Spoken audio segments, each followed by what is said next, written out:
Hi there and welcome to Lorena's Labyrinth. My name's Anna Pirelli. The comments that you see here are my views, beliefs, opinions, and sometimes they are not even my fully formed views, beliefs, and opinions. However, they are my understandings. Please do retain an open mind and reflect on any of the content and your comfort levels. If your views differ, please feel free to leave a comment. Also remember, it is possible to disagree in respectful ways. My way is not necessarily your way and vice versa.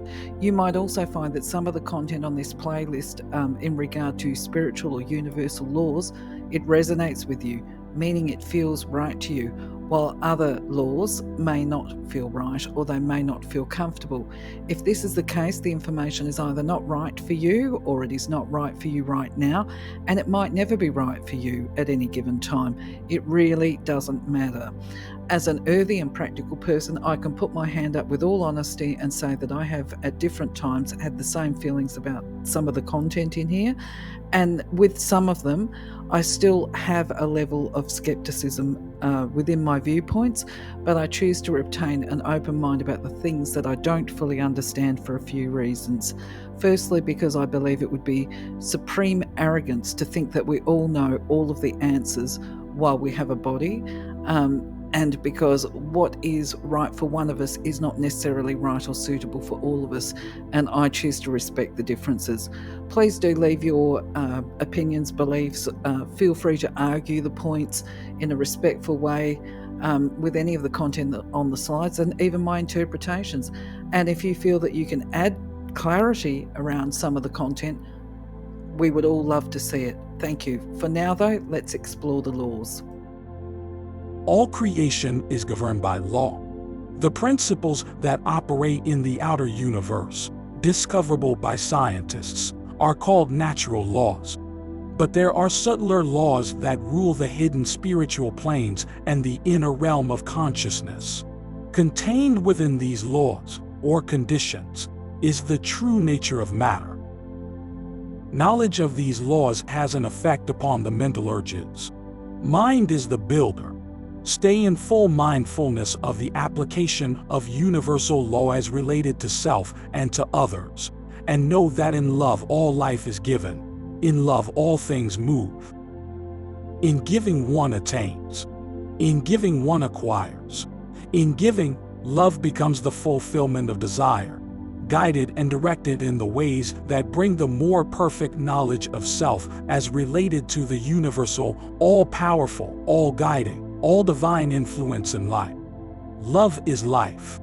When we go back, merge with the God source, in some infinitesimal but profound way, we expand the mind of God. Our higher self always points the best and most perfect way, and it is ours to listen and choose or reject what we hear. It does not blame, but patiently tries again to show the perfect way, the loving way. All of creation pushes forth. We are ever becoming. Identity ever remains. Universal Law number 65, the law of patience. Yuke said, "In your patience possess ye your souls." Patience involves spiritual, mental, and physical thought and action. Through it, we learn to know ourselves, to measure and test our ideals, to use faith and to seek understanding through all the other virtues. Patience allows all other virtues to manifest more profoundly. Patiently we realize that any fault we see in another is one we have personal knowledge of from prior experience. Patiently we seek true understanding, not just knowledge, as we realize that every soul is totally unique and will come to its enlightenment in its own time. So we just heard the universal law of patience, and of course it hopefully didn't escape your notice that there was a reference to the Bible and a passage by Luke which says, "In your patience possess ye your souls." So I believe straight from the get-go we get a projection and transfer of the original author's belief system, and this is why it refers to the Bible. So frankly, I'm not convinced that this is a universal law. I think we're probably best to start unpacking certain words by definition. as comes up in that paragraph. So what do we mean by patient? Okay, so by definition, it's the capacity to accept or tolerate delays, problems or suffering without becoming annoyed or anxious. And with this knowledge, we can unpack the law that's proposed here in this part, this section, which says patience involves spiritual, mental thought and action where we learn to know ourselves and measure out and test our ideals and to seek,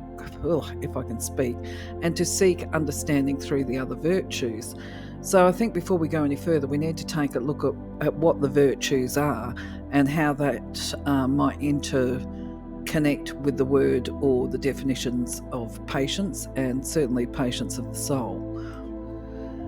So let's get a bit of perspective around this. Luke from the Bible was born somewhere between 1 and 16 AD, and the concepts of virtues is first recorded, as I understand, to be attributed to the philosopher Aristotle. And of course, he was living about 350 BC, so it goes way back in time before the Bible.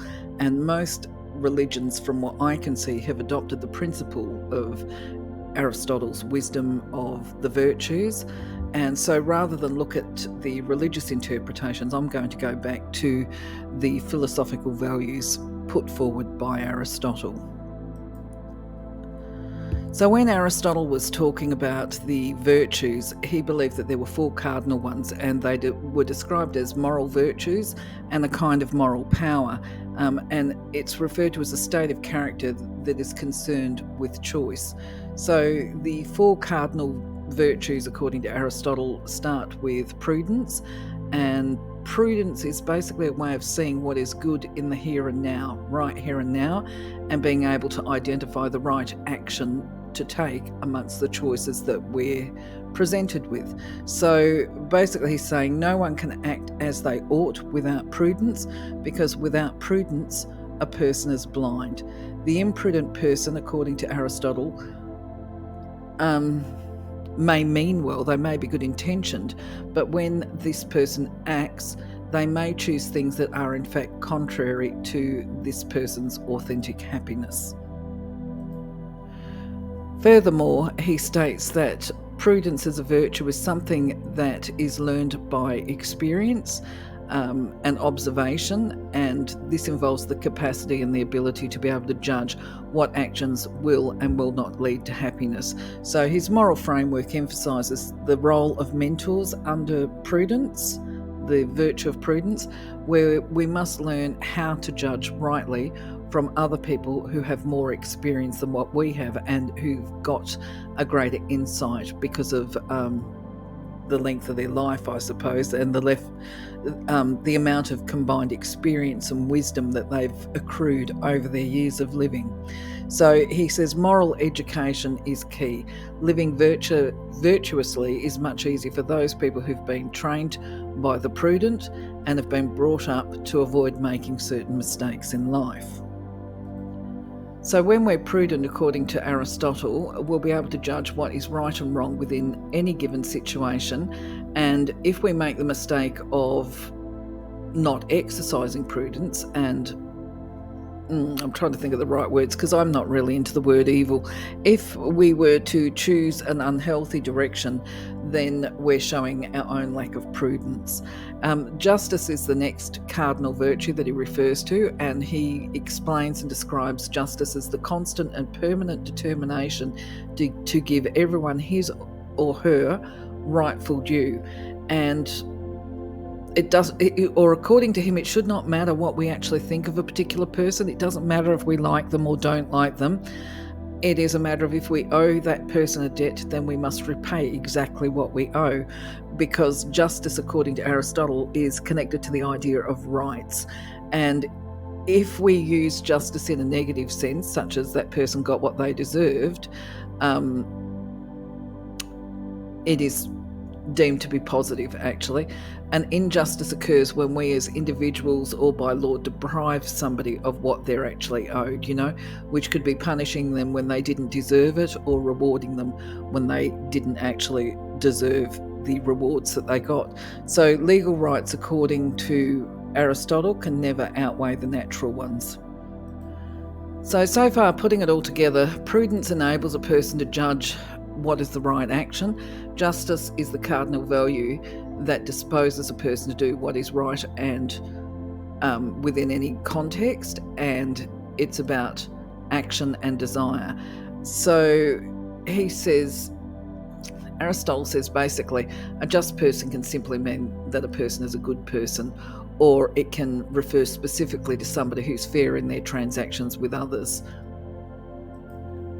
At the same time, what is interesting is because we live in a world at the moment where we talk about reciprocity as being transactional, and some people presume or perceive transactional to be not healthy or whatever, but I believe there's a transaction within any interaction that happens, but that might be a conversation for another day. But anyway, he says justice may require a simple reciprocity, which is if I buy a cup of coffee, then I owe the seller the posted price. That's an exchange, a fair exchange. Another example might be, this is somebody else's interpretation, a wounded veteran may deserve more from the state than the average citizen since he or she has sacrificed more to the community, because there's a social aspect to justice as well. Anyway, the virtue of justice is that nobody can be shortchanged or swindled or mistreated in any way. The next virtue, of course, is fortitude, which actually is a synonym for courage and courageous and that kind of stuff. So when a person has got the virtue of fortitude, they're able to overcome their fears. It doesn't mean that they don't have fear. It means that they manage their fear and will remain steady in the face of obstacles. But at the same time, a person with fortitude will not seek danger just for the sake of having danger, because that wouldn't be prudent, right? And it throws the concepts of justice into I suppose a bit of a cloud as well, because prudence and justice are the virtues of what we decide about what needs to be done, and fortitude gives us the strength to do the right thing. So according to Aristotle, a courageous person will regulate his or her emotions so that they are willing to face dangers for the sake of what is right. Fear or bravado could cloud the judgment of the prudent and overcome the desire of justice and to act rightly. I like the way that he makes the point, actually, that for the virtue of fortitude, there are two ways that a person demonstrates a lack of fortitude, and that is with excessive timidity and excessive boldness. There's got to be a balance. The next cardinal virtue is temperance. And this is about self-control and self-discipline, and it refers to pleasures. So a person that lacks temperance could take self-indulgence to the extreme. They might be insensitive. They might be constantly seeking pleasures in inappropriate ways and at inappropriate times. And he says that the temperate person does not despise pleasure. Rather, the temperate person subordinates his or her appetites for the greater good of humanity, basically putting their personal desires into the proper place. He says that they enjoy good food and good wine, but they only partake in it as the occasion demands. Because if we lack self-control and self-discipline, is how I interpret this, basically he's saying that it undermines our capacity to flourish as a human being. So we can see, based on the cardinal virtues, that they're actually what we call collective consciousness or group consciousness, because it's not just about us. It's not a case of us making our decisions because the world revolves around us. When we make our decisions as a virtuous person, we take into consideration other people. So this is the brother and sisterhood. But just to point out, those were the first four cardinal virtues. And on this particular slide, we've got listed a whole heap of other virtues.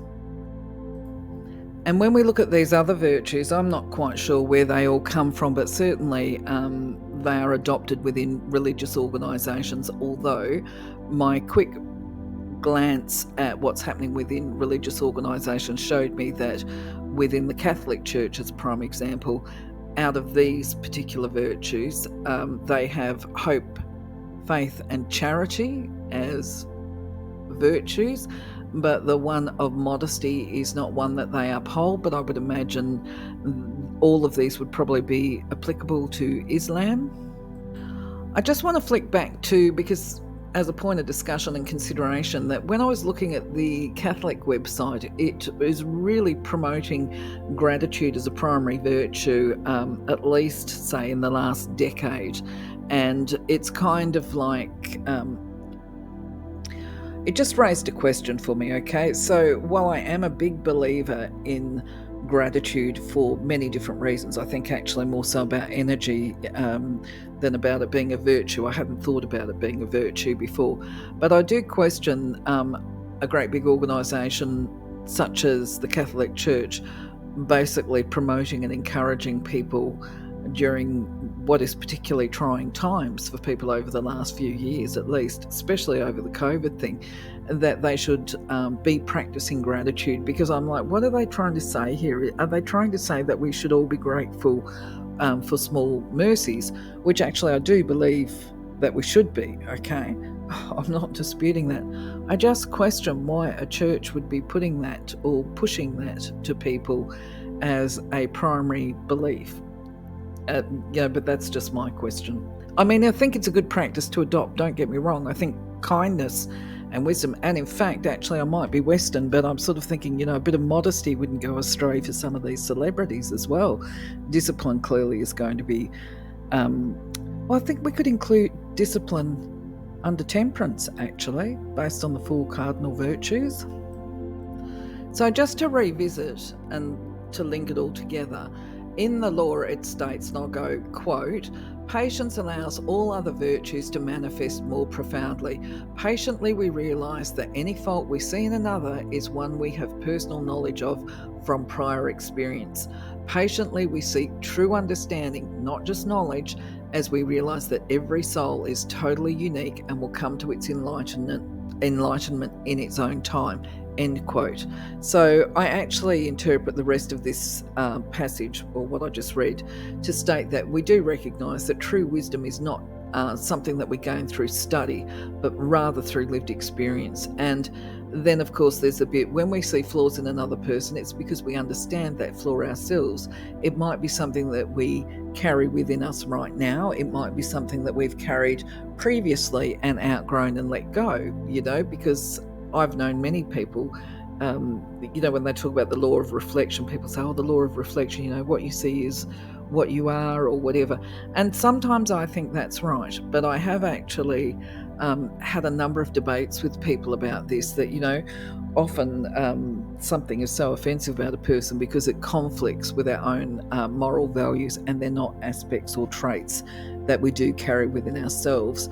So it could simply be that we've outgrown it. But either way, we've got experience in some level, perhaps, of if it's a really horrible trait that's criminal and harmful to others, we may have developed our viewpoint because we see the impacts on other people around us, or simply just because we've got a morality that understands do no harm. Okay, but anyway, ultimately we're speaking here about empathy and understanding and compassion, and respecting that everyone grows into maturity at their own pace. Now, whether that's emotional maturity or whether that's spiritual maturity and wisdom, whatever the case may be. So in many ways, within the modern context, I would also interpret this as saying that we should, or we could, or we might be wise as a society to stop this push to make us all the same, because it's like, we all have to be the same, and when we're all the same, we're not respecting other people's uniqueness or their individuality. So this is just my thought, that perhaps this is a social change that is needed. Because in many ways, I feel when we're insisting that other people be like us, we're not respecting their right to follow the call of their own heart, to actually walk their divine path anyway. And I don't believe that's actually respectful to people to insist they be like us. So going back to the law here, that we're talking about, the law of patience, I think at the end of the day, I can accept it, even though that how's my English today? Oh my God, it's appalling. Even though it references Luke, the apostle of Jesus, I can still accept this law on the basis of the content, because it infers that patience involves not just thinking and talking about being a good person, but actually doing and being a good person in actions, thought, and deeds. And I suspect that this is definitely universal law, regardless of what a person's religious or faith persuasion is. However, of course, what you think is going to be relevant here too. I had another little thought that came into my head that actually flew out as I was talking. Oh yes, I realise what it is. To some extent, I think it's when we talk about the law of patience, we're also talking about releasing resistance. We're talking about divine timing, that everybody grows at their own rate, and that's divine timing as well. So just a little bit more to add to it. Anyway, this is getting to be a long video. I'll say thank you very much for your time today. I hope you've had a wonderful day. Be blessed, stay safe. Oh my goodness me, I need a break. Take care. I'll catch you on the next video. Bye bye for now.